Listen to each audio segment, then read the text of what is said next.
That's music of Bach, the air from the Orchestral Suite number 3 on WHRO-FM, WHRO-FM Digital, Norfolk.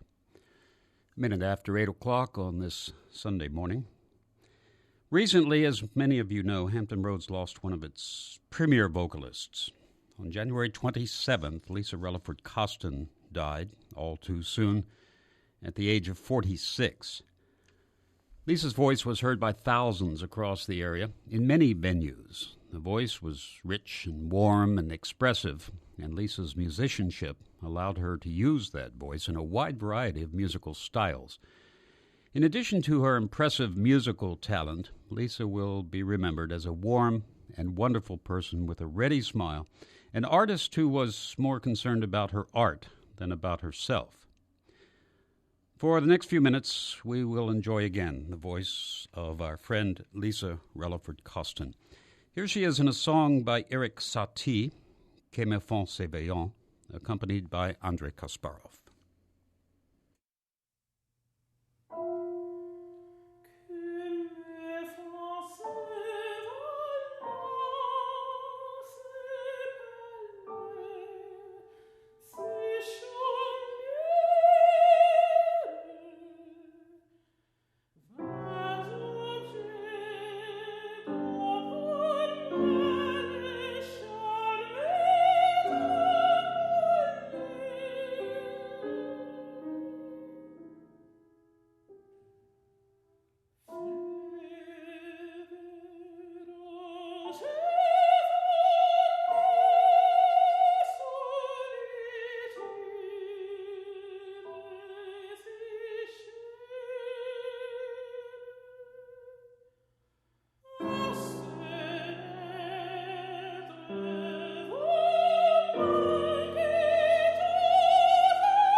Lisa Relaford Coston in a chanson of Eric Satie in her capacity as a member of WHRO, ODU's contemporary music ensemble.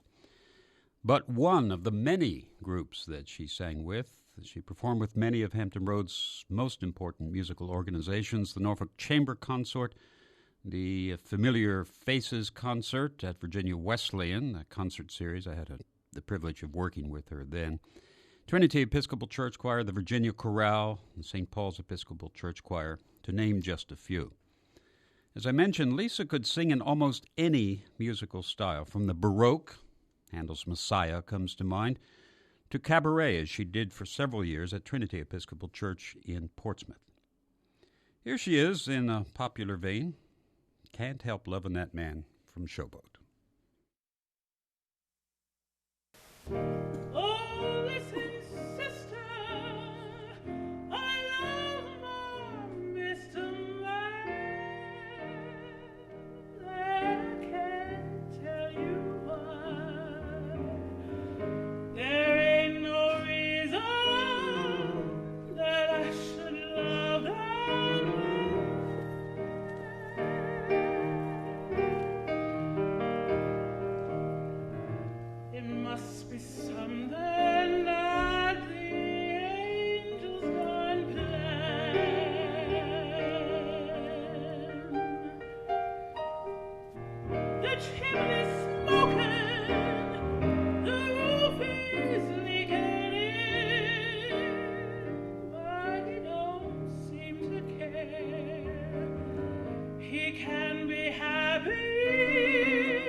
I even loves him when his kisses go.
Lisa Relaford Coston, accompanied by Stephen Kolb. Can't help loving that man. I mentioned that Lisa sang with many groups locally, but she also was shared by us with organizations beyond Hampton Roads, including the Buffalo Philharmonic and the Czech Virtuosi. Lisa taught voice privately at Christopher Newport University, where she was considered an important part of the CNU family. One of her many friends, Martha Elton, shares this story. One year at the Virginia International Tattoo, Lisa was scheduled to sing a solo of Amazing Grace. She stepped up to the mic, and the mic wasn't working. She realized it immediately, gave it everything she had, and filled up that scope with a beautiful, heartfelt rendition. Here's Lisa in another spiritual, Ride the Chariot. I'm gonna ride in the chariot in the morning, Lord. I'm gonna ride the chariot in the morning, Lord. I'm getting ready for the judgment day, my Lord, my Lord. Ride the chariot in the morning, Lord. Ride the chariot in the morning, Lord. I'm getting ready for the judgment day, my Lord, my Lord. Are you ready, my brother? Oh yeah.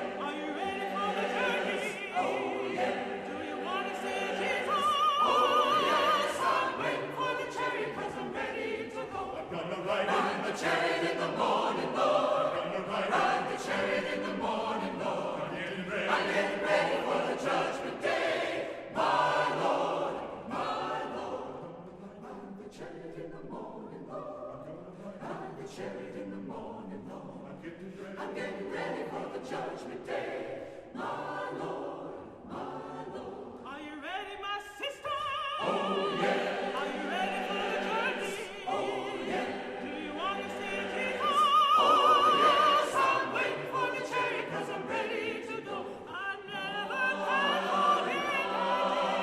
Riding the chariot to see my Lord. when all my sins are taken away.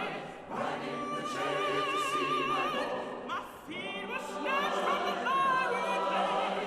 Riding the chariot to see my Lord. I'll serve my Lord till judgment day. Riding the chariot to see my Lord. Ride the chariot in the morning, Lord. Ride the chariot in the morning, Lord. I'm getting ready for the judgment day, my Lord, my Lord. Ride the chariot in the morning, Lord. Ride the chariot in the morning, Lord. I'm gonna ride in the chariot to see.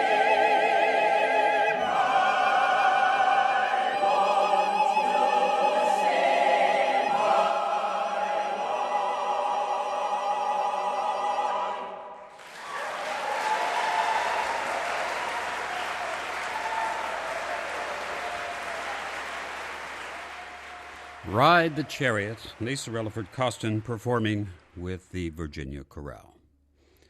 Robert Schaup is director of the Virginia Symphony Chorus, former director of the Virginia Chorale, and we spoke with him earlier this week about Lisa. You know, I've been in town now for a little over 13 years, and Lisa has that entire time been one of the most steady faces in my community and of my coworkers. And you're right, it's a loss for many, many in this community. Yeah. And I was thinking about her, and she achieved the status of whenever you needed a mezzo or an alto to sing a part, you naturally turn to Lisa. I mean, she came first to mind, didn't she? Well, she did, because there was a wonderful combination that she always brought, which was first and foremost, I would say, a love for the material that superseded anything that had to do with her. It was never about herself. It was about the material, and because of that devotion and that care and passion, she brought a lot of quality to what she did, and it was twofold. It was great musicianship, so you could trust that she could handle the difficult repertoire, and it was that beautiful sound of that instrument and her understanding of the instrument, and that combination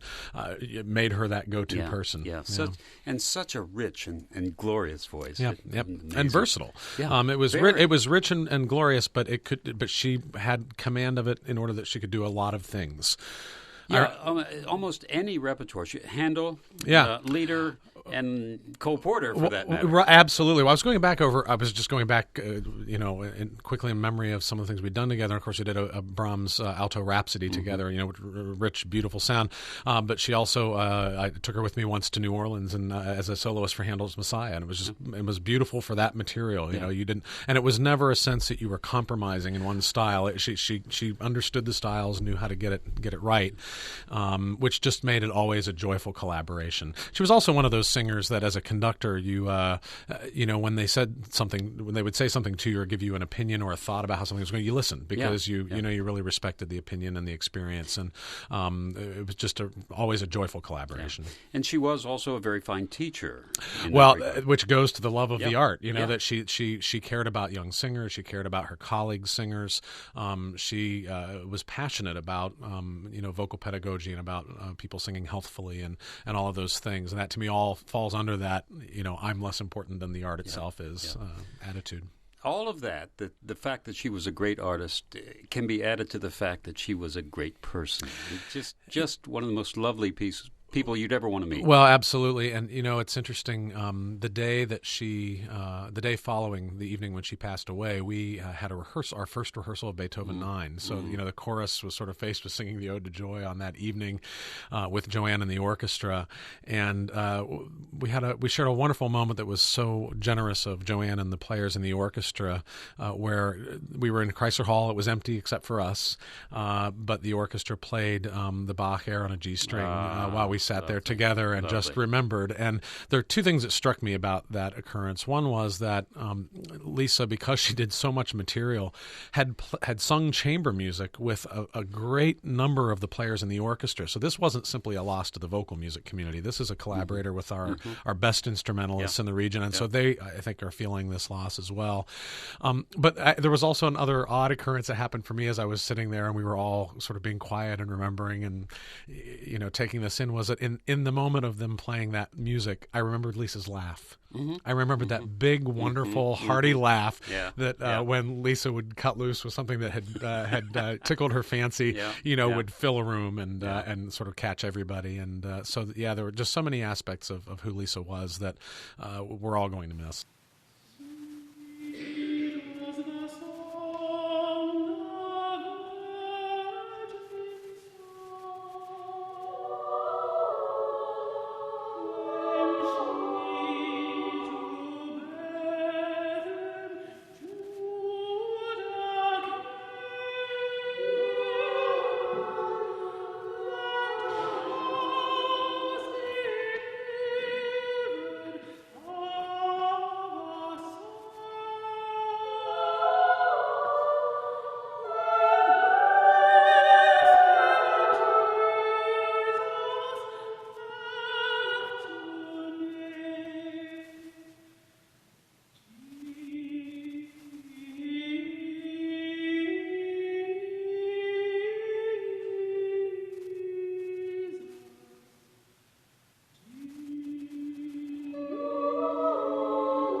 Lisa Relaford Coston, soloist with the Virginia Chorale. Scott Williamson conducting. The recording made in December of 2009.